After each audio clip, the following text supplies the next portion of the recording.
नमस्कार, आप देख रहे हैं वर्ल्ड नाउ। मैं हूं आपके साथ विवेक शांडिल्य, जिसमें हम आपको दिखाते हैं इस शो में दुनिया भर की बड़ी खबरें। आपको पता है इन दिनों दुनिया में किस तरह से हालात बने हुए हैं, किस तरह से चारों ओर युद्ध भड़काने की कोशिश हो रही है, कई मुल्क खतरे में हैं और इसका असर कहीं ना कहीं पूरे देश पर होता है, भारत पर होता है, हम सभी पर होता है। इसलिए वर्ल्ड नाउ की हर एक खबर आपके लिए बहुत जरूरी है। वर्ल्ड नाउ में आज आपके सामने जो खबरें हम रखने वाले हैं, वो सबसे पहली खबर है अमेरिका और ईरान के बीच टकराव इस वक्त सबसे खतरनाक मोड़ पर है। यहां से यू टर्न की अब कोई उम्मीद बची ही नहीं है। हाल ही में महायुद्ध की आशंका ने अब महायुद्ध पर मुहर है। 24 घंटे का काउंटडाउन है, कूटनीति थकी हुई है, हथियार पूरी तरीके से तैयार हैं, ईरान भी तैयार है और अमेरिका हाफ रहा है। जिनेवा में परमाणु वार्ता का दूसरा दौर भी बेनतीजा रहा है। इसके बाद अमेरिकी राष्ट्रपति डोनाल्ड ट्रंप ने बहुत कड़ी वार्निंग जारी की है। उन्होंने कहा है कि ईरान अपने परमाणु और मिसाइल कार्यक्रम पर शर्तें माने, नहीं तो अंजाम के लिए तैयार रहे। सूत्र के मुताबिक सैन्य विकल्प पूरी तरह टेबल पर हैं, बस एक आदेश का इंतजार है। ईरान भी इसी हमले का वेट कर रहा है। इसके बाद ईरान ने कहा है कि वो तमाम जितने भी युद्धपोत अमेरिका के इस इलाके में हैं, उन सबको डुबाने की ताकत रखता है। सभी मिसाइल सिस्टम अलर्ट मोड पर हैं। ऑपरेशन 24 कभी भी शुरू हो सकता है। आखिर के 24 घंटे में क्या कोई कूटनीतिक चमत्कार हो सकता है, इस पर भी हम बात करेंगे। या फिर दुनिया एक और बड़े जंग की ओर बढ़ रही है, या फिर 24 घंटे के अंदर यह जंग शुरू होने वाली है। वर्ल्ड नाउ में बात करेंगे ईरान की। अमेरिका के बीच जो सैन्य तनाव बढ़ा है, उसके बीच ईरान को एक बड़ा झटका लगा है। पश्चिमी ईरान के हमदान में उड़ान के दौरान एक ईरानी वायुसेना का फाइटर जेट क्रैश हो गया। हादसे में पायलट की मौत भी हो गई। लेकिन सवाल सिर्फ यही नहीं, सवाल यह है कि ईरान में पिछले कुछ समय से जिस तरह से धमाके हुए हैं, जिस तरह से दुर्घटनाएं हुई हैं, जिस तरह से आगजनी की घटनाएं हुई हैं, ऐसा लगता है कि यह संयोग नहीं है, यह प्रयोग है। सवाल यह कि विमान गिरा कैसे? क्या ये महज एक तकनीकी चूक है, हादसा है, या इसके पीछे कोई बड़ी साजिश की परछाई है? क्योंकि जिस वक्त ये दुर्घटना हुई है, उस वक्त ईरान और अमेरिका के रिश्ते बहुत नाजुक दौर में चल रहे हैं और अमेरिका और इजराइल के जो खुफिया एजेंट्स हैं, वो ईरान के अंदर कहीं ना कहीं बहुत ज्यादा सक्रिय हैं। इसलिए कभी आपने देखा होगा कि वो खबरें भी हमने आपको दिखाई, ईरान के अंदर कभी मिलिट्री बेस में अचानक आग लग जाती है, कहीं बहुत बड़ा धमाका हो जाता है, कहीं गैस में प्लांट में बहुत धमाका हो जाता है। तो ये अचानक से हलचल कैसे तेज हो गई? ये दुर्घटनाएं क्यों बढ़ गई? कहीं इसके पीछे कोई सोची समझी साजिश तो नहीं? रक्षा जानकारों का मानना है कि सिर्फ क्रैश नहीं है, बल्कि उस बड़े टकराव का ट्रेलर हो सकता है, जिसकी आशंका लंबे समय से जताई जा रही है। तो क्या ईरान और अमेरिका के बीच युद्ध शुरू हो चुकी है? क्या ये जंग की आहट नहीं, ये जंगी फाइट है? बताएंगे डिटेल से आपको। वर्ल्ड नाउ में बात करेंगे उस समुद्री चोक पॉइंट की, जहां से गुजरती है दुनिया की ऊर्जा की सांस, स्ट्रेट ऑफ होर्मुज, जहां पर ईरान ने ऐलान कर दिया है कि होर्मुज अब उसके टोटल कंट्रोल में है। ईरान और अमेरिका के बीच बढ़ती तनातनी में ग्लोबल सिक्योरिटी को लेकर अलर्ट मोड पर पूरी दुनिया को डाल दिया है। इस बीच ईरान ने नौसैनिक ताकत का भी प्रदर्शन किया है और रशिया के साथ मिलकर जॉइंट नेवी एक्सरसाइज को अंजाम भी दिया है। हालांकि पहले यह कहा जा रहा था कि ईरान इस एक्सरसाइज को अंजाम नहीं देगा और अमेरिकी शर्तों पर बातचीत के टेबल पर आएगा। लेकिन अमेरिका के तेवर को देखते हुए ईरान ने भी अपने तेवर सख्त कर लिए और रूस के साथ अमेरिका की छाती पर मिडिल ईस्ट में, गल्फ ऑफ ओमान में और पर्शियन गल्फ में लगातार वो रशियन नेवी के साथ वॉर एक्सरसाइज को अंजाम दे रहा है, जिसकी तस्वीर भी इस वक्त हम आपको दिखा रहे हैं। 17 फरवरी को ईरानी नौसेना ने स्ट्रेट ऑफ होर्मुज में अपनी एडवांस शाहिद सुलेमानी क्लास कुवत को तैनात कर शक्ति प्रदर्शन किया। ये वही स्ट्रेट ऑफ होर्मुज है जहां दुनिया का 26% ऑयल और गैस सप्लाई पास होता है। अगर यहां इस इलाके में हालात बिगड़े, और जैसा कि ईरान का दावा है कि होर्मुज पर उसका कंट्रोल है, टोटल कंट्रोल है, तो फिर ये अमेरिका के लिए भी रेड लाइन है और पूरी दुनिया के लिए भी बहुत बड़े खतरे की घंटी, क्योंकि पूरी दुनिया में ऑयल प्राइसेस में, कच्चे तेल की कीमतों में बेतहाशा इजाफा हो सकता है। बताएंगे आपको होर्मुज पर कंट्रोल की पूरी कहानी। इसके बाद वर्ल्ड नाउ में अमेरिका से एक बहुत इंपॉर्टेंट खबर है। अमेरिका हनुमान जी से बड़ा डरा हुआ है। जी हां, अमेरिका की धरती पर आस्था बनाम नफरत की टकराव तेज हो गई। अमेरिकी जो ट्रंप समर्थक खास करके हैं, मागा समर्थक खास करके हैं, उन्हें हनुमान जी से बड़ा भय लग रहा है। टेक्सास में 90 फीट ऊंची पंचलोहा अभय हनुमान प्रतिमा बनाई गई है, जिसे मागा समर्थक खुश नहीं है और वो कह रहे हैं कि ये थर्ड वर्ल्ड एलियंस हैं और इन्हें यहां रहने का कोई हक नहीं। अगर हनुमान जी से क्यों डरा है अमेरिका, पूरी खबर आपके सामने रखेंगे। और डोनाल्ड ट्रंप के आने के बाद कैसे अमेरिका में कट्टरपंथ बढ़ा है, कैसे अमेरिका में एक तरह से वहां के लोगों के खिलाफ, जो बाहर से आए हैं, इंडियन अमेरिका से या दूसरे देशों से लोग आए हैं, उनके खिलाफ कैसे नफरती भावना बढ़ी और कैसे सामाजिक ताना बाना टूटा है डोनाल्ड ट्रंप आने के बाद, यह भी आपको डिटेल से बताएंगे। तो चलिए देखते हैं वर्ल्ड नाउ इन खबरों को विस्तार से। अमेरिका और ईरान के बीच का 24 घंटे के अंदर महाजंग होने जा रही है और इस महाजंग की आहट साफ साफ सुनाई दे रही है। अमेरिकी राष्ट्रपति डोनाल्ड ट्रंप ईरान के परमाणु और मिसाइल प्रोग्राम को रोकने के लिए अब किसी भी हद तक जाने को तैयार है और ईरान भी अमेरिका से लोहा लेने के लिए किसी भी हद तक जाने को तैयार है। आलम यह है कि अमेरिका हाँफ रहा है और ईरान साफ कह रहा है कि दम है तो हमला करके दिखाओ। तो फिर ये 24 घंटे का फाइनल काउंटडाउन क्या है? क्या अब ईरान के पास 24 घंटे का वक्त बचा है, या इसको अगर पलट दिया जाए तो क्या अमेरिका के पास अब 24 घंटे का वक्त बचा है? जिनेवा में परमाणु वार्ता के दौर में जब कोई हल नहीं निकला तो ट्रंप ने 24 घंटे का अल्टीमेटम दे दिया। पहले यह अल्टीमेटम 72 घंटे का था, लेकिन अब जैसे जैसे घंटे खत्म हुए तो यह महज 24 घंटे का रह गया है। अल्टीमेटम यह है कि ईरान या तो शर्तें माने या तबाही के लिए तैयार है। ईरान भी कह रहा है कि हम शर्तें नहीं मानेंगे और अब कोई बातचीत नहीं होगी। अगर बातचीत करनी भी है तो परमाणु कार्यक्रम पर हो सकती है, उस पर भी हम अपना एनरिच्ड यूरेनियम हैंडओवर नहीं करेंगे। अगर अमेरिका हमला करना चाहता है तो वो हमला करके देख सकता है, एक बार हमला कर ले फिर बताते हैं कि आखिर क्या होने वाला है। तो ये 24 घंटे का जो काउंटडाउन है वो क्या है, उसको एक बार नजर डालते हैं। 24 घंटे की घड़ी सेट कर दी गई है हमले के लिए। तो वाकई 24 घंटे में हमला होगा या फिर एक और मैक्सिमम प्रेशर टैक्टिक्स है अमेरिका की तरफ से? एक तरह से तैयारी है, पिछले 6 घंटे में अलर्ट, 12 घंटे में तैनाती और 24 घंटे के बाद एक बड़े जंग की आहट। जिनेवा में हुआ परमाणु वार्ता और उस वार्ता के बाद जो तस्वीर बनकर निकलकर सामने आई, क्योंकि वार्ता फेल हो रही और बेनतीजा रही, ऐसे में अमेरिका बातचीत को आगे नहीं बढ़ाने के संकेत भी दे चुका है। क्या यह भी एक प्रेशर टैक्टिक्स है? अब ये हर 6 घंटे में तस्वीर आपको बदलती नजर आएगी अगर अमेरिका सीरियस है, क्योंकि अमेरिका की बात को इन दिनों कोई सीरियस ले नहीं रहा है। अभी अमेरिका के राष्ट्रपति डोनाल्ड ट्रंप कह रहे थे कि भारत पाकिस्तान युद्ध के दरमियान 11 फाइटर जेट क्रैश हो गए। और जब ये फाइटर जेट क्रैश, ये मैं आपको एग्जांपल दे रहा हूं, एग्जांपल इसलिए क्योंकि अमेरिका की बात भरोसे के लायक रही नहीं। जब ऑपरेशन सिंदूर हुआ था तब अमेरिका ने कहा था, ट्रंप ने कहा था कि 4 फाइटर जेट क्रैश हुए। उसके बाद उन्होंने कहा 6, फिर उन्होंने कहा 7, फिर उन्होंने कहा 9 और अब कह रहे हैं 11। इसी तरह वो कह रहे हैं कि 24 घंटे में हम ईरान के ऊपर हमला कर देंगे। ईरान कह रहा हमला करके तो देखो। इसलिए ईरान ने साफ साफ शर्तों को मानने से इनकार कर दिया है। ऐसे में ट्रंप के लिए अब नाक और साख का सवाल है। हमला किया और जहाज डूबे तो भी नाक कटेगी, हमला नहीं किया तो भी नाक कटेगी। इसलिए वो बार बार धमकी दे रहे हैं। संकेत मिल रहे हैं कि अमेरिका वेनेजुएला से बड़ा ऑपरेशन कर सकता है और यह भी संकेत मिल रहे हैं कि यह ऑपरेशन कई महीनों तक चल सकता है। यानी अमेरिका एक बहुत लंबे जंग की तैयारी कर रहा है, जैसे कि सीरिया में या इराक में या अफगानिस्तान में ऑपरेशन हुआ। अगर ऐसा होता है तो आप यकीन मानिए कि पूरा मिडिल ईस्ट जलकर खाक हो जाएगा। क्या कहा है डोनाल्ड ट्रंप ने, आपको सुनवाते हैं। Our countries, nobody could have signed. You would have had that threat. Nobody could have had. You couldn't have had peace in the Middle East. So now we may have to take it a step further, or we may not. Maybe we're going to make a deal. You're going to be finding out over the next probably 10 days. This exercise consisted of 3 stages. आखिरकार जिन बुरी चीजों की बात Trump कर रहे हैं, आखिर वो क्या है? अमेरिकी हमले के संकेत क्या हैं? डिएगो गार्सिया पर बॉम्बर्स की एयर रिफ्यूलिंग एक्सरसाइज की जा रही है। स्ट्रेट ऑफ होर्मुज के पास यूएसएस लिंकन की तैनाती है। जॉर्डन बेस पर fighter jet war ready mode में रख दिए गए हैं और 48 घंटे में अमेरिका ने सैन्य निगरानी बढ़ा दी है। 115 फाइटर जेट और 40 रिफ्यूलिंग विमानों की तैनाती की गई है कि फाइटर जेट्स को हवा में किसी तरह से ईंधन की कमी नहीं होनी चाहिए। इसके अलावा इजराइल और अमेरिका ने सर्विलांस ड्रोन छोड़े हैं जो लगातार ईरान की निगरानी कर रहे हैं। ईरान ने अपने सैन्य ठिकानों पर डिफेंस सिस्टम लगा दिए हैं। 3 लेयर सिक्योरिटी के इंतजाम किए गए हैं, क्योंकि हमला होने की सूरत में ईरान अमेरिकी सैन्य ठिकानों के अलावा इजराइल पर सबसे ज्यादा तबाही मचा सकता है।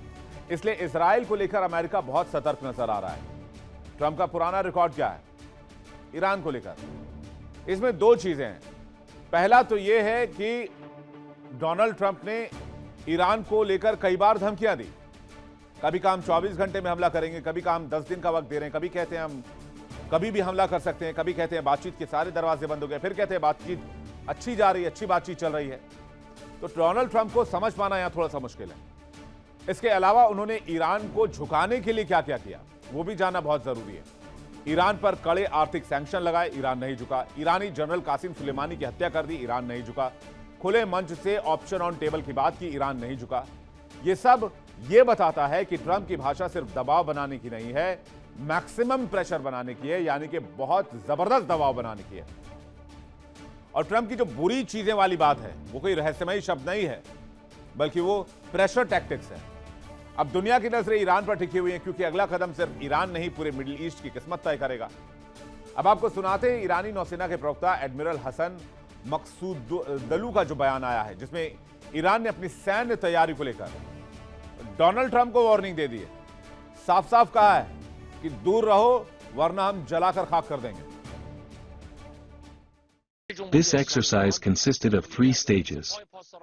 The first stage was receiving the Russian naval group, followed by a planning meeting attended by Islamic Republic of Iran Navy, the IRGC Navy, the Air Force, and the Russian Navy. From yesterday, the combat units began carrying out their missions. In the next stage, the forces deployed across the Sea of Oman and the northern Indian Ocean. After that, information was exchanged between the operations rooms of the various vessels, including flag signaling, light signaling, and performing different formations.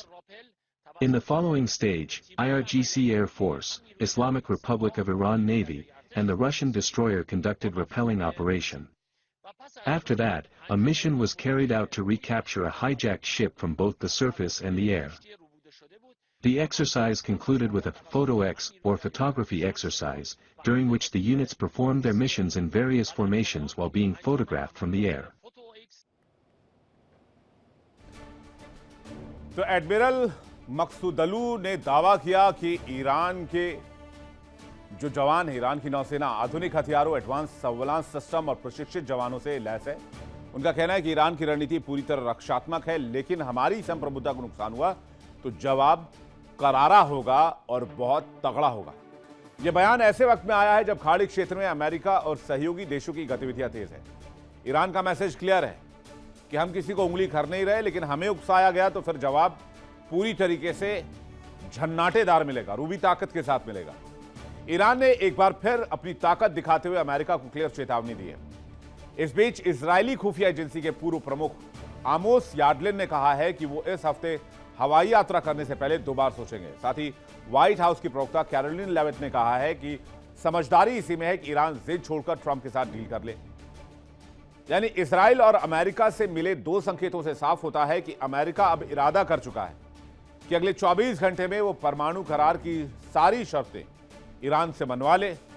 हामी भर दे Iran तो ठीक है, नहीं तो operation शुरू कर दिया जाएगा, ऐसे संकेत दिए जा रहे हैं। और जैसे कि मैंने आपको हर बार बताया है कि किसी भी जंग में कभी भी अल्टीमेटम बहुत काम नहीं आता, क्योंकि इस तरह के ऑपरेशन में सरप्राइज एलिमेंट बहुत जरूरी होता है। और अमेरिका अगर हमला करेगा तो तारीख बताकर नहीं करेगा, घंटे देकर नहीं करेगा, वो सरप्राइज अटैक करेगा, जिससे कि दुश्मन को ज्यादा से ज्यादा नुकसान पहुंचाया जा सके। और आज की तारीख में ईरान ने जितनी तैयारी कर रखी है, यकीन मानिए कि अगर अमेरिका ईरान पर हमला करता है तो ईरान को बेशक नुकसान होगा, लेकिन ईरान ने जिस हिसाब से अपने हथियारों और अपने जवानों को ट्रेन किया है, जिस तरह से हथियारों को विकसित किया है, उससे अमेरिका का बहुत बड़ा नुकसान हो सकता है। अमेरिका का नुकसान लाखों करोड़ों डॉलर में हो सकता है, जबकि ईरान को इतना नुकसान नहीं होगा, क्योंकि ईरान का आधे से ज्यादा माल जुगाड़ टेक्नोलॉजी से बना है। इसलिए ईरान इस पूरे इलाके को कब्रिस्तान में बदल सकता है, राख के ढेर में बदल सकता है। इधर इजराइल की सुरक्षा के लिए अमेरिका ने पहले ही यूएसएस जेराल्ड आर फोर्ड 2 दिन पहले स्ट्रेट ऑफ जिब्राल्टर से निकालकर आगे भेज चुका है। उससे आगे अल्जीरिया और मोरक्को के पास पश्चिमी भूमध्य सागर तक ये पहुंचेगा। आगे का रूट ट्यूनेशिया के पास से होते हुए भूमध्य सागर तक है, जबकि आखिर में साइप्रस के पास पूर्वी भूमध्य सागर तक पहुंचेगा, जिसके बाद लेबनान के पास इसकी तैनाती की जाएगी। अगले 4 से 6 दिन ये 3800 से 4000 किलोमीटर की दूरी तय करेगा। अब ये यूएसएस जेराल्ड आर फोर्ड, जिसे इजराइल की सुरक्षा के लिए भेजा जा रहा है, ये वर्ल्ड नाउ में हमने इसकी ताकत आपको बताते, लेकिन वर्ल्ड नाउ में हमने आपको हमेशा बताया कि किस तरह से अमेरिका इस बात को लेकर चिंतित है कि कहीं ना कहीं इजराइल इस वक्त सबसे बड़े खतरे में है, क्योंकि अमेरिका को अगर नुकसान पहुंचाना है तो ईरान सबसे पहले इजराइल को ठोकेगा। अब जिस जेराल्ड आर फोर्ड को इजराइल की सुरक्षा में अमेरिका ने तैनात कर दिया है, उसके 5 लेयर को आप समझिए। पहली लेयर जो है उसकी वो डिस्ट्रॉयर्स की है, जो उसके चारों तरफ इर्द गिर्द घूमते हैं। दूसरी लेयर में फाइटर जेट स्क्वाड्रन कमान संभालते हैं, जो इनके यानी कि वॉरशिप के ऊपर तैनात होते हैं, जिनकी संख्या 90 होती है, जिसमें F-35C लाइटनिंग फाइटर जेट है, F-A-18E super hornet fighter jet है। तीसरी लेयर डिफेंस सिस्टम की होती है, जिसमें MK फलनेक्स मिसाइल डिफेंस सिस्टम लगाया जाता है और MK-29 स्पैरो मिसाइल लॉन्चर्स भी लगाए गए। चौथी लेयर जो होती है E-2D हॉकाई की लेयर होती है, जो अर्ली वार्निंग सिस्टम है, जो MH-60S सी हॉक एंटी सबमरीन हेलीकॉप्टर से लैस है। ये जो तस्वीर इस वक्त आप देख रहे हैं, यह आप बताने के लिए काफी है कि ये एक चलता फिरता सैन्य बेस है। इसमें ड्रोन्स भी हैं, फाइटर जेट भी हैं, डिस्ट्रॉयर्स भी हैं, सबमरीन भी हैं। ये 5 लेयर का एक पूरा पैक मामला है। यूएसएस जेराल्ड आर फोर्ड की पहली लेयर में 5 डिस्ट्रॉयर तैनात किए गए हैं, साथ ही MQ-25 ड्रोन ब्रिगेड भी तैनात है। लेयर 2 में फाइटर जेट स्क्वाड्रन तैनात है। जेराल्ड आर फोर्ड पर 90 फाइटर जेट तैनात होते हैं, जो तस्वीर हमने आपकी दिखाई। तीसरी लेयर डिफेंस सिस्टम में भी मिसाइल डिफेंस सिस्टम लगाए गए हैं और बहुत सारी अलग अलग चीजें यहां पर देखने को मिल रही हैं, जिससे कि इजराइल की रक्षा की जा सके। ये अमेरिकी सैनिक अमेरिकी युद्धपोत इजराइल की रक्षा करने के लिए आए, क्योंकि अमेरिका को पता है कि एक भी बुलेट अगर यहां से फायर की गई तो इजराइल ही ईरान का पहला निशाना होगा और सबसे ज्यादा मिसाइल जो है ईरान इजराइल की तरफ और अमेरिकी युद्धपोतों की तरफ भेजने वाला है। ऐसी कई रिपोर्ट सामने आई, जिसमें एक एक्सपर्ट ने दावा किया कि अमेरिका अगले 24 घंटे में कोई बड़ा एक्शन ले सकता है। इतने ही वक्त में यूएसएस जेराल्ड फोर्ड भी पूर्वी भूमध्य सागर में पहुंच सकता है, जबकि यूएसएस अब्राहम लिंकन पहले से ही ओमान की खाड़ी में मौजूद है। यानी एक तरफ इजराइल का सुरक्षा कवच मजबूत किया जा रहा है, दूसरी तरफ ईरान के ऊपर आक्रामक घेरेबंदी की जा रही है।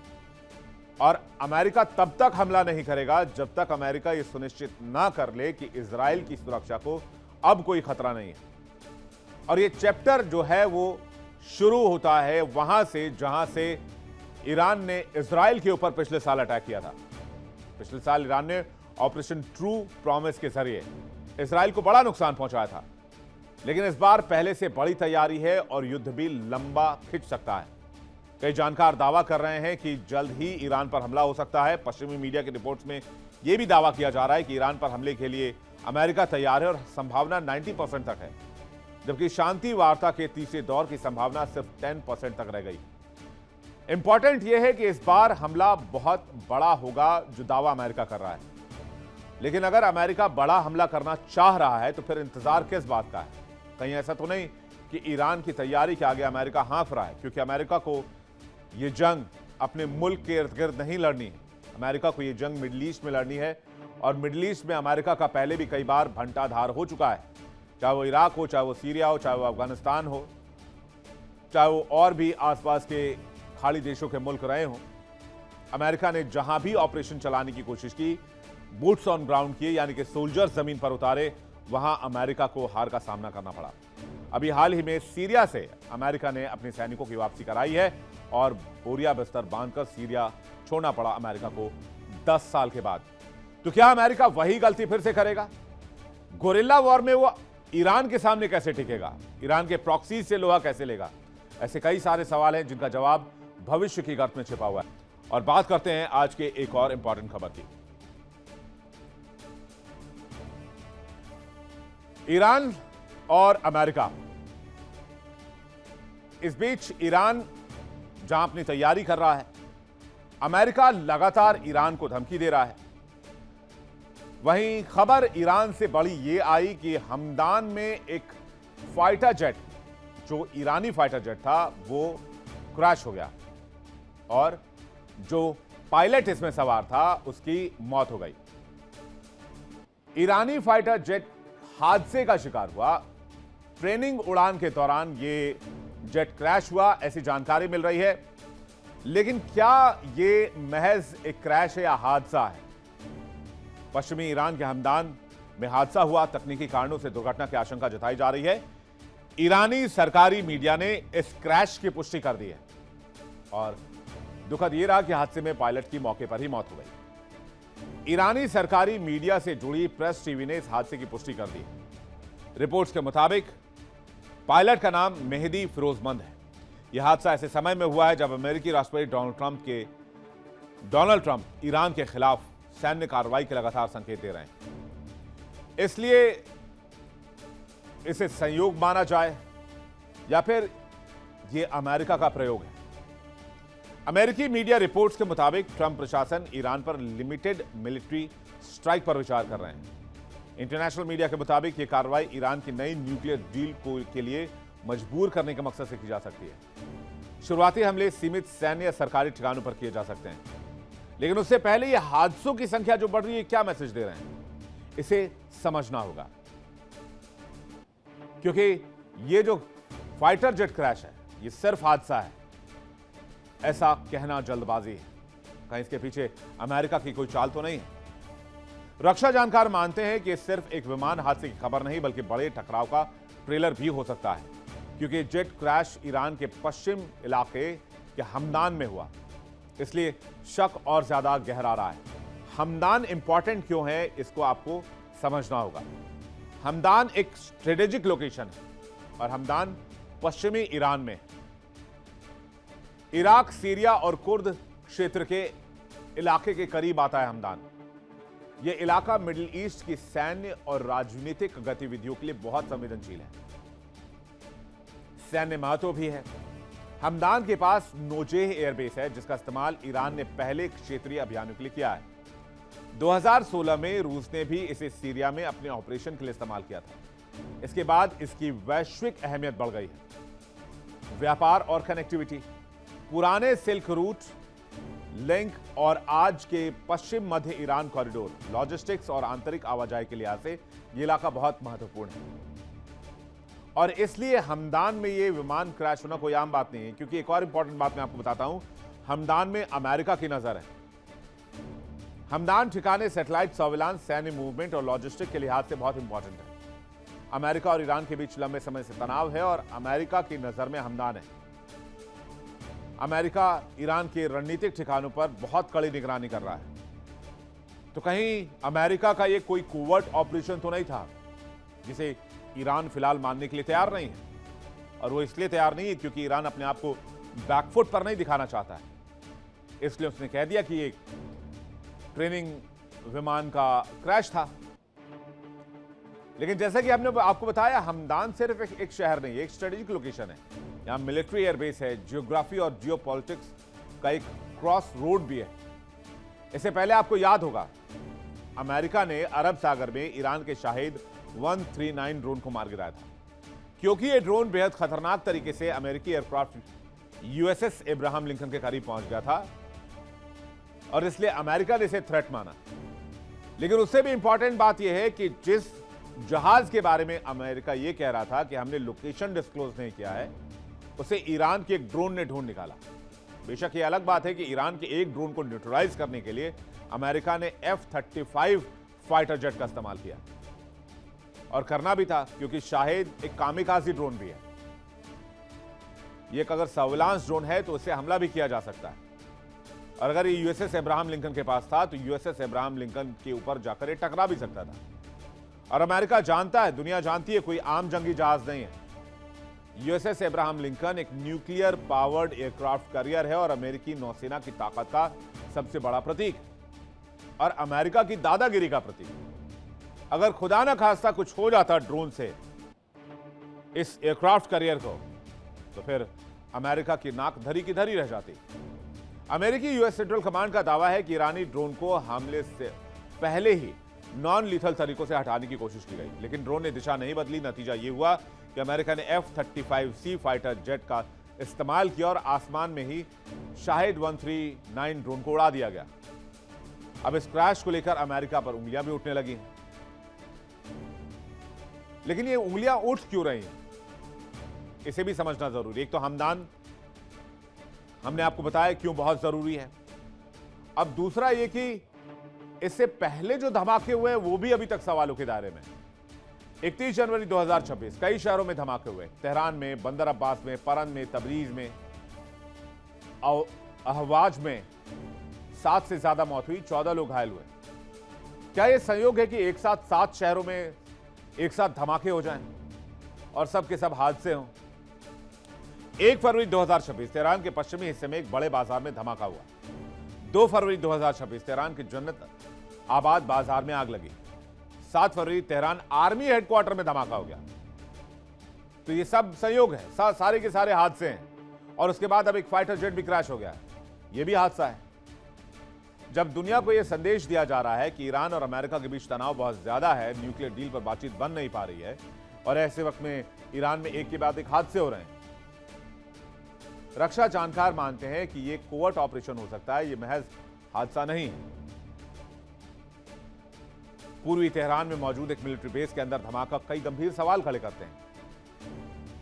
यह जो धमाका हुआ था, यह सेंसिटिव मिलिट्री इंस्टॉलेशन के अंदर हुआ था, जहां आम लोगों की पहुंच तो नामुमकिन है, कोई घुस ही नहीं सकता वहां पर। हालांकि ईरान ने पूरी जानकारी नहीं दी, लेकिन टाइमिंग ने अंतर्राष्ट्रीय हलकों में बेचैनी बढ़ा दी।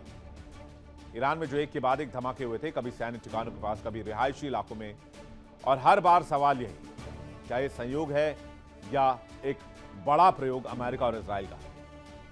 जमीनी हकीकत जो है वो कुछ और ही कहानी बयां कर रही है। बार बार धमाके, बार बार संवेदनशील जगहें, ये पैटर्न किसी एक्सीडेंट के नहीं बल्कि सोची समझी साजिश की तरफ इशारा करते हैं।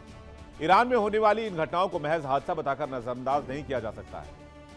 हर विस्फोट, हर रहस्यमय हमला सीधे तौर पर इजराइल और अमेरिका की ओर उंगली उठाते हैं। लेकिन ईरान भी जानता है कि डायरेक्ट ये कह देना कि ये हमले अमेरिका या इजराइल की तरफ से हो रहे हैं, अगर ये बयान ईरान की सरकार की तरफ से जारी किया गया तो फिर ईरान के लोगों का प्रेशर ये बनेगा कि अब आपको बदला लेना होगा। तो जब तक ऑफिशियली कंफर्म ये नहीं हो जाता कि यह हमला इजराइल या अमेरिका की तरफ से हुए हैं, तब तक ईरान भी इन खबरों को आगे नहीं बढ़ाना चाहता, वो भी इन्हें हादसे की शक्ल पहनाना चाहता है। लेकिन ऐसा लगता है कि एक बहुत बड़े टकराव से पहले का यह ट्रेलर है। तेहरान की गलियों में खौफ महसूस किया जा सकता है, मिडल ईस्ट में खौफ महसूस किया जा सकता है, अमेरिकी बेसिस पर डर और दहशत महसूस की जा सकती है, और सत्ता के गलियारों में अब भी इन बातों को लेकर खामोशी है। पिछले साल जून में ईरान और इजराइल के बीच 12 दिनों तक का संघर्ष हुआ, जिसके बाद से ईरान की कई शहरों में रहस्यमय धमाके हुए, आग लगने की घटनाएं हुई और बहुत बड़ा प्रोटेस्ट हुआ। अधिकतर मामलों में अधिकारियों ने इन्हें हादसा बताते हुए, तकनीकी खराबी बताते हुए, गैस लीक का हवाला देते हुए मामले को क्लोज कर दिया। लेकिन हालात को देखकर ऐसा लगता नहीं है कि वाकई ये हादसे हैं। अभी डोनाल्ड ट्रंप ने हाल ही में कहा था कि हमें एक डील करेंगे और किसी न किसी तरह से तो करेंगे। संकेत दिया कि अगले 10 से 15 दिन में स्थिति साफ हो सकती है। पेंटागन मिडिल ईस्ट में बड़ी सैन्य तैनाती कर रहा है, एयरक्राफ्ट कैरियर से लेकर बड़े बड़े डिस्ट्रॉयर्स लगा रहा, फाइटर जेट्स लगा रहा है। और मिडिल ईस्ट में अमेरिका का दावा यह है कि उसका जमावड़ा पूरी तरीके से एक्टिव है। वहीं ईरान ने संयुक्त राष्ट्र महासचिव एंटोनियो गुटेरेस से आगाह किया है कि अगर उस पर हमला हुआ तो वो क्षेत्र में मौजूद शत्रु ताकत के ठिकानों को वैध लक्ष्य मानेगा।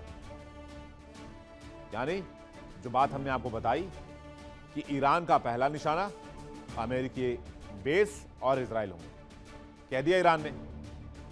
ईरान का कहना है कि कोई भी देश उसे न्यूक्लियर एनरिचमेंट के अधिकार से वंचित नहीं कर सकता। ईरान ने दोहराया कि परमाणु हथियार नहीं चाहता वो, लेकिन नागरिक उद्देश्य के लिए यूरेनियम संवर्धन का अधिकार उसका भी है। ईरान के सुप्रीम लीडर अयतुल्ला अली खामनेई ने तीखा जवाब देते हुए कहा है कि उनकी सेना अमेरिकी एयरक्राफ्ट कैरियर को डुबोने की ताकत रखती है और अमेरिकन सेना को इतनी जोर से मार सकती है कि वो इस इलाके में दोबारा खड़ा ही न हो पाए। एक और संदेश में खामनेई ने कहा कि बेशक एक वॉरशिप मिलिट्री हार्डवेयर का एक खतरनाक हिस्सा है, लेकिन उस वॉरशिप से भी ज्यादा खतरनाक वो हथियार हैं जो उस वॉरशिप को समुद्र की गहराई में दफन कर सकते हैं। हालांकि दूसरी तरफ बातचीत की टेबल भी सजाई जा रही है, लेकिन व्हाइट हाउस का कहना है कि अभी भी कई मुद्दों पर दोनों पक्ष सहमत नहीं। 2015 की न्यूक्लियर डील से अमेरिका के हटने के बाद से दोनों देशों के बीच तनाव चरम पर है। सवाल यह है कि ईरान के अंदर जो कुछ हो रहा है, अगर वो हादसा है तो ठीक है, लेकिन अगर वो इजराइल और अमेरिका का प्रयोग है तो फिर बहुत बड़े खतरे की घंटी है।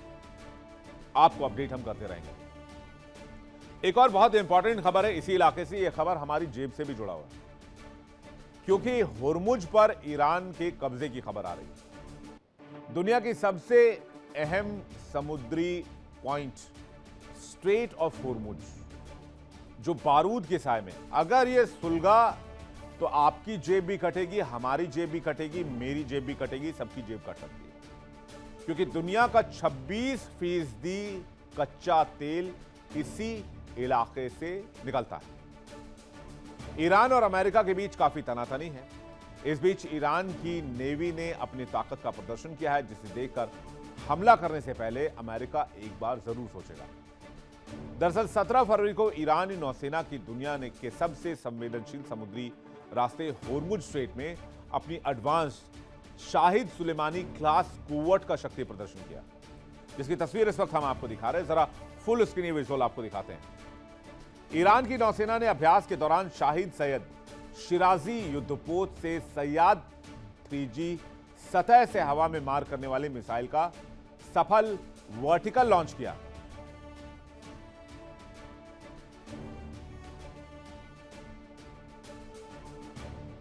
यह पहली बार है जब ईरान ने समंदर में अपनी ताकत दिखाई, और वो भी अमेरिका की मौजूदगी में।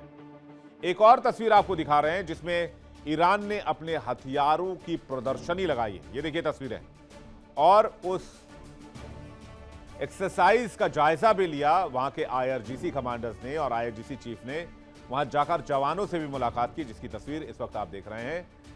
आपको बता दें, ईरान ने समुद्र से लंबी दूरी की इस हवाई रक्षा मिसाइल को दागकर अपनी सी डिनायल, समुद्री पहुंच रोकने की रणनीति को दुनिया के सामने दिखाया है।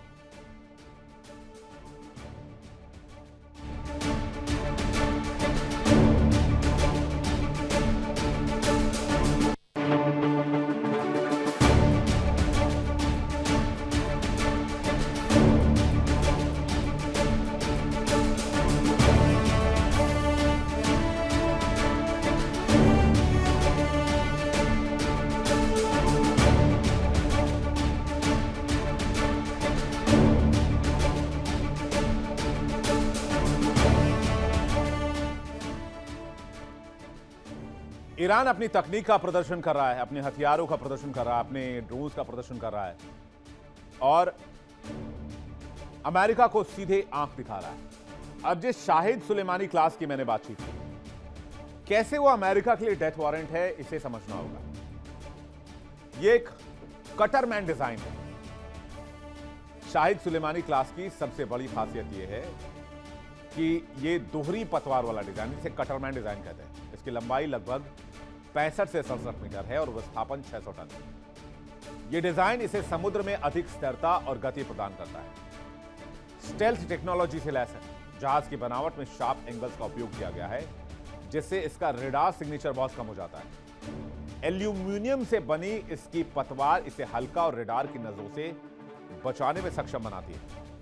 इसमें वर्टिकल लॉन्च सिस्टम लगाया गया है। यह ईरान का पहला युद्धपोत है जो वर्टिकल लॉन्च सिस्टम से लैस है। इसके डेक पर 16 छोटे सेल वायु रक्षा मिसाइल यानी कि एयर डिफेंस मिसाइल के लिए और 6 बड़े सेल लंबी दूरी की क्रूज मिसाइल जैसे अबू महदी जैसे मिसाइल हैं उनके लिए लगाए गए। इस पर भारी भरकम हथियार भी फिट किए गए। 30 मिलीमीटर की ऑटो कैनन गन, कई 20 मिलीमीटर की गैटलिंग गन और 6 बॉक्स लॉन्च एंटीशिप मिसाइलें शामिल हैं। ईरानी अधिकारियों का दावा है कि भविष्य में ये 2000 किलोमीटर तक मार करने वाली गदर 474 मिसाइल से भी लैस होगा। अब इस ताकत के साथ ईरान होर्मुज स्ट्रेट पर कुंडली मारकर बैठ गया है। और होर्मुज स्ट्रेट आपको पता है, जैसे कि मैंने आपको बताया, अगर यहां पर जरा भी मामला उल्टा सीधा हुआ, हिसाब किताब गड़बड़ाया, तो फिर दुनिया भर का तेल व्यापार चोक हो जाएगा। स्ट्रेट ऑफ होर्मुज एक ऐसा समुद्री मार्ग है जिस पर अब ईरान ने कंप्लीट कंट्रोल ले लिया। यह ईरान का दावा है, जबकि ये फ्री ट्रेड रूट है। क्योंकि अगर होर्मुज स्ट्रेट बंद हुआ तो अमेरिका के जितने सहयोगी मिडिल ईस्ट में हैं उन सब के लिए दाने पानी की दिक्कत हो जाएगी। एक एक रोटी के लाले पड़ जाएंगे। ये एकमात्र ऐसा रास्ता है जिसे होकर खाड़ी देशों की तेल सप्लाई निकलती है। यानी जितने भी देश इस इलाके में हैं, जो भी तेल निकालते हैं वो सब ईरान के इसी इलाके से निकलते हैं। अब आप इस होर्मुज स्ट्रेट को देख लीजिए जो आपके सामने मैप पर है। इराक से निकलने वाला तेल हो, कुवैत से निकलने वाला तेल हो, यूएई से निकलने वाला तेल हो, बहरीन से निकलने वाला तेल हो, कहीं से भी तेल निकले वो जाएगा होर्मुज स्ट्रेट से ही लेकर। दुनिया का सबसे अहम समुद्री तेल मार्ग, रोजाना 20 से 26% कच्चा तेल इस इलाके से गुजरता है। मिडिल ईस्ट में स्थित है, फारस की खाड़ी को ओमान की खाड़ी से जोड़ता है, यानी कि पर्शियन गल्फ को ओमान की खाड़ी से कनेक्ट करता है। किन देशों के बीच में? उत्तर में ईरान है, दक्षिण में ओमान है। दोनों देशों में तेल निकलता है। सऊदी अरब है, ईरान तो है ही, ईरान सबसे बड़ा इलाका यहां पर रखता है। इसके अलावा इराक है, कुवैत है, यूएई है, सऊदी है, हर जगह से तेल जो निकलता है वो यहीं से जाता है। और यहां से निकलने वाला तेल जाता कहां है? अमेरिका जाता है, चीन जाता है, भारत जाता है। यूरोप की ऊर्जा सप्लाई इसी पर डिपेंड करती है। और अगर तनाव हुआ तो तेल की कीमतें अचानक से उछल सकती हैं, क्योंकि इस इलाके को ईरान ने चोक करने की बात कह दी है और कहा है कि जब तक टकराव रहेगा इस इलाके को हम बंद रखेंगे। ये एक प्रेशर टैक्टिक्स है। ऐसा नहीं है ईरान कोई दादागिरी कर रहा है और कह रहा है कि भाई इस इलाके को बंद करेंगे और हम जो है दादागिरी चलाएंगे। अगर ये इलाका बंद हुआ तो नुकसान किसका होगा? नुकसान अमेरिका के दोस्तों का होगा, जैसे कुवैत का होगा, यूएई का होगा, ओमान का होगा, इसके अलावा सऊदी का होगा। इनको नुकसान होगा तो ये अमेरिका पर प्रेशर बढ़ाएंगे, अमेरिका पर प्रेशर बढ़ाएंगे और कहेंगे युद्ध जल्दी बंद करो। तो ये एक प्रेशर टैक्टिक्स है, क्योंकि यहां युद्ध और नाकेबंदी की आशंका जो है वो बहुत ज्यादा बढ़ जाती है। ईरानी नौसेना के कमांडर रियर एडमिरल अली रेजा तंगसीरी ने चेतावनी दी है कि इस क्षेत्र पर उनका टोटल कंट्रोल आ गया है। शाहिद सुलेमानी क्लास के जहाज अपनी 5000 समुद्री मील की रेंज के कारण होर्मुज से लेकर ओमान की खाड़ी तक कहीं भी तैनात हो सकते हैं। ये युद्धपोत केवल मिसाइल दागने का काम नहीं करते, बल्कि ये छोटे मदरशिप की तरह भी काम करते हैं। इनके पिछले हिस्से पर एक क्रेन और हेलीपैड है, जहां से 3 फास्ट अटैक एयरक्राफ्ट जो कि स्पीड बोट्स हैं उनको लॉन्च और रिकवर किया जा सकता है। वॉर की स्थिति में ये जहाज दूर समुद्र में रहकर अपनी छोटी नावों के झुंड यानी कि स्वॉर्म बोट्स को कमांड और कंट्रोल दे सकते हैं, जिससे व्यापारिक जहाजों और दुश्मनों के युद्धपोतों को घेरना ईरान के लिए काफी आसान है। अमेरिकी नौसेना का 5वां जंगी बेड़ा जो बहरीन में स्थित है, ईरान की इस बढ़ती ताकत पर पैनी नजर बनाए हुए है। अमेरिका ने हाल ही में अपने विमान वाहक पोत और मानव रहित समुद्री विमान जो कि USVs हैं उनको होर्मुज में तैनात कर दिया ताकि निगरानी और बढ़ाई जा सके। रक्षा विशेषज्ञों का मानना है कि शाहिद सुलेमानी क्लास की जहाज ईरान की A2AD anti access area denial क्षमता को और मजबूत करते हैं। इसका मतलब यह है कि वो अमेरिकी विमानों और ड्रोन्स के लिए आसमान में नो गो जोन बना सकते हैं। वहीं अमेरिकी हमलों की आशंकाओं के बीच ईरान ने रूस के साथ वॉर एक्सरसाइज भी शुरू कर दी है। ओमान सागर और उत्तरी हिंद महासागर में युद्धाभ्यास किया जा रहा है। ईरान की सेना ने तस्वीरें जारी की हैं, वो भी बहुत इंटरेस्टिंग है। ईरान का मैसेज क्लियर है, अगर हमला हुआ तो जवाब बहुत करारा मिलेगा। होर्मुज स्ट्रेट में जोरदार शक्ति प्रदर्शन चल रहा है, वो भी ऐसे समय में जब इस इलाके में अमेरिका खुद मौजूद है। अमेरिका ने वार्न किया था कि आप किसी तरह से कोई वॉर एक्सरसाइज नहीं करेंगे। ईरान ने अमेरिका की वार्निंग को ठेंगे पे रख दिया और वॉर एक्सरसाइज शुरू कर दी। ईरान और रूस ने मिलकर जॉइंट एक्सरसाइज कर लिया। ईरानी सेना ने विध्वंसक सैन्य अभ्यास किया है। फारस की खाड़ी और ओमान सागर से ईरान का मैसेज क्लियर है, फारस की खाड़ी में तैनात अमेरिकी युद्धपोत को चुनौती है। सरकारी मीडिया पर सैन्य अभ्यास का लाइव प्रसारण भी दिखाया गया है, यानी अमेरिका को ईरान अपने फायर पावर से परिचित करा रहा है। दोनों देशों की सेना, नौसेना जो है ओमान की खाड़ी और उत्तरी हिंद महासागर में उतरी और ज्वाइंट ड्रिल करती नजर आई। वो भी तब जब अमेरिका के 2-2, 3-3 एयरक्राफ्ट कैरियर यहां पर मौजूद है। ऐसा लगता है जैसे अमेरिकी चेतावनी को दरकिनार करके ईरान अमेरिका की छाती पर बैठकर यहां पर वॉर एक्सरसाइज कर रहा है, क्योंकि ड्रिल का टाइम बहुत इंपॉर्टेंट है। ईरान को लगातार अमेरिकी धमकियां मिल रही हैं और वो इनके आगे झुकने के बजाय सीना ताने खड़ा है। ईरान की छाती पर अमेरिका की तोपें F-35, F-16 जैसे धांसू fighter jets, USS Gerald R Ford aircraft carrier यहां मौजूद हैं। लेकिन ईरान की हिमाकत देखिए कि वो देश झुकने को तैयार नहीं है और देश के अंदर के विद्रोह को कुचल रहा है, अमेरिकी धमकियों को दरकिनार कर रहा है, अमेरिकी हस्तक्षेप के बावजूद सीना थाने खड़ा है और कह रहा है कि आओ हम तुम्हें देखने के लिए तैयार हैं। ये सुपर पावर को खुला चैलेंज है। इसलिए मैंने आपसे लगातार कहा है कि अमेरिका यहां से यू टर्न ले ही नहीं सकता। अमेरिका के पास कोई विकल्प नहीं। अमेरिका को यहां जंग लड़नी ही होगी और यहां जंग होकर रहेगी। आज हो, कल हो, 24 घंटे के बाद हो, 10 दिन में हो, 1 हफ्ते में हो, 15 दिन में हो, जंग होनी है। ईरानी सेना की वेबसाइट पर एक रिपोर्ट के हवाले से न्यूज एजेंसी शिन्हुआ ने जानकारी दी कि ईरान की सेना इस्लामिक रिवॉल्यूशन गार्ड कॉर्प्स जो IRGC है और रूस की स्पेशल ऑपरेशन टीमों ने एक्सरसाइज के दौरान एक हाईजैक किए गए जहाज को छुड़ाने के लिए ऑपरेशन चलाया। रिपोर्ट में कहा गया कि इस ड्रिल में ईरान के अलवंद डिस्ट्रॉयर मिसाइल लॉन्च करने वाले warship, helicopter, landing craft, special operation team, combat speed boat शामिल थे।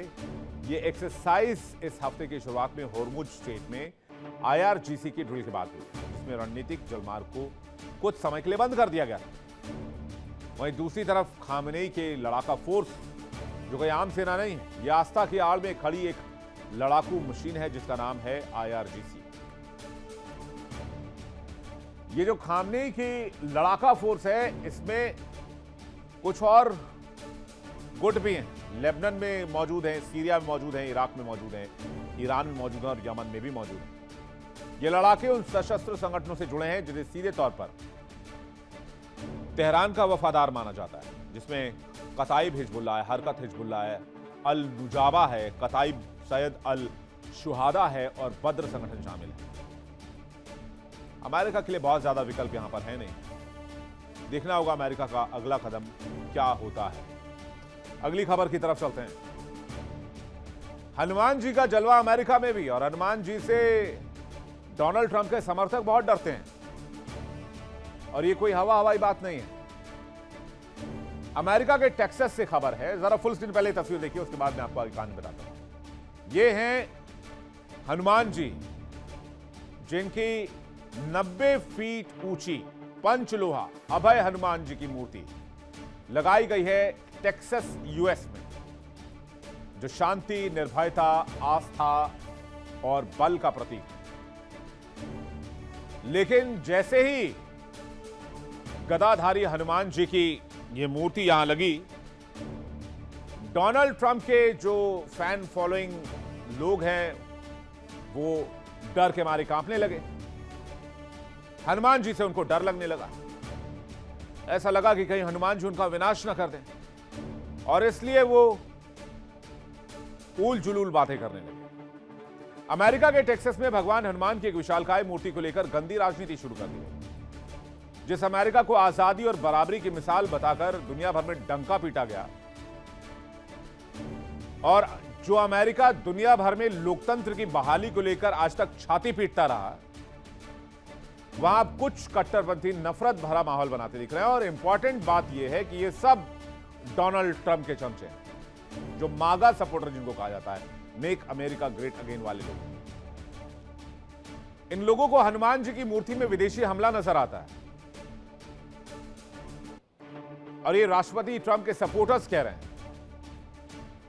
पहले तो हनुमान जी की मूर्ति की खासियत जान लीजिए। पंचलोहा अभय हनुमान 5 तत्वों से बना हुआ है, जिसे डोनाल्ड ट्रंप भी कांप रहे हैं, उनके समर्थक भी कांप रहे हैं। इसमें सोना, चांदी, तांबा, जस्ता और लोहा जैसे धातु का इस्तेमाल किया गया है। हिंदू परंपरा में इसे ऊर्जा, संतुलन और आध्यात्मिक शुद्धता माना जाता है। 90 फीट की प्रतिमा का पंचलोहा में निर्माण अपने आप में दुर्लभ है। इस 90 फीट की ऊंची प्रतिमा का अनावरण अगस्त 2024 में किया गया। अभय मुद्रा का प्रतीक भी जान लीजिए। हनुमान जी की प्रतिमा अभय मुद्रा में है, अर्थात भय से मुक्ति और संरक्षण का संदेश। इसका अर्थ है डरो मत, धर्म और सत्य के मार्ग पर आओ। हाल ही में ट्रंप की विचारधारा और राजनीति से जुड़े एक शख्स ने एक ऐसा कमेंट किया जिसे सुनकर पूरी दुनिया दंग रह गई। टेक्सास के एक कार्यकर्ता, जो कि ट्रंप की पार्टी से है, नाम है कार्लोस तुर्चियो, जो मागा मूवमेंट से जुड़ा हुआ है। उसने ह्यूस्टन के पास शुगरलैंड स्थित श्री अष्टलक्ष्मी मंदिर का वीडियो शेयर किया। इस वीडियो में 90 फीट ऊंची भगवान हनुमान की भव्य प्रतिमा दिखाई गई। इस विशालकाय मूर्ति को लेकर कार्लोस ने नफरती भरा कमेंट डाला। लिखा कि ये पाकिस्तान का इस्लामाबाद या भारत की नई दिल्ली नहीं है, ये टेक्सास का शुगरलैंड है। थर्ड वर्ल्ड एलियंस धीरे धीरे टेक्सास और अमेरिका पर कब्जा कर रहे हैं।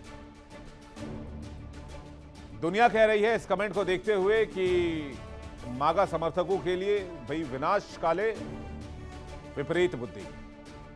अब हनुमान जी से टकराने की ताकत तो रावण नहीं जुटा पाया था। डोनाल्ड ट्रंप और उनके समर्थक कहां से ताकत लाएंगे तो मुझे नहीं पता, लेकिन किस तरह से नफरती भावना अमेरिका में भरती जा रही है, इससे बड़ा उदाहरण, इस कमेंट से बड़ा उदाहरण कोई और नहीं हो सकता है।